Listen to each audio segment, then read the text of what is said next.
இப்ப சில பேர் என்ன சொல்லுவாங்கன்னா, எனக்கு வந்து ஹெல்த் இஷ்யூ ரொம்ப இருக்குதுங்க. என் ரிலேஷன்ஷிப்ல பிரச்சனை இருக்கு. என் கரியர்ல எனக்கு இது இருக்குது. என் வெல்த்ல இந்த பிரச்சனை இருக்கு. என் ஆஃபீஸ்ல இந்த பிரச்சனை. இந்த மாரி நெறைய பிரச்சனைங்க. ஆக்சுவலா என்ன அவங்க அந்த பிரச்சனைக்கான ஒரு சின்ன சொல்யூஷனா மட்டும் இத பார்க்குறாங்க. நான் என்ன சொல்றேன்னா, நான் டெஸ்டினேஷன்னு சொல்றேன். இப்ப நீங்க உங்க வீட்டுக்குள்ள இருக்கிறீங்க. உங்க ஃபேமிலி ரொம்ப ஹேப்பியா இருக்காங்க. உங்க ஃபேமிலி ஹேப்பியா இருக்காங்க அப்படிங்கிற சென்ஸ் என்னன்னாவே, அப்ப நீங்க சந்தோஷமா இருந்தா தானே அவங்க சந்தோஷமா இருக்க முடியும். உங்க உடல்நலம் நல்லா இருந்தா தானே அங்க நீங்க சந்தோஷமா இருக்க முடியும். ஸோ இந்த விஷயம் எல்லாமே நடந்தா தான். நீங்க என்னென்ன தனித்தனியா கேட்கிறீங்களோ, இது எல்லாம் நடந்தா தான் நீங்க அங்க சந்தோஷமாவே இருக்க முடியும். நீங்க அந்த டெஸ்டினேஷன தான் போய் பார்க்க போறீங்க. அதுவுமே அட் பிரசன்ட் தான் நடக்கும். இது கிட்டத்தட்ட ஒரு டிவி டியூன் பண்ற மாரின்னு வச்சுக்கோங்களேன்.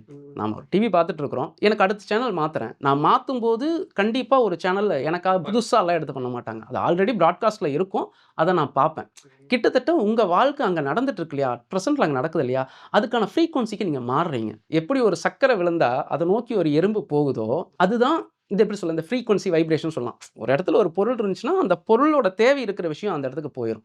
இப்ப கிட்டத்தட்ட நம்ம சர்க்கரைன்னு வச்சுக்கோங்களேன். நீங்க அங்க கிரியேட் பண்ற அங்க வாழ்ற வாழ்க்கை உங்களோட சர்க்கரை அப்படின்னா, இங்க இருக்கிற எறும்பு நீங்க அந்த இடத்துக்கு போயிருவீங்க. ஸோ அது ரொம்ப இயல்பா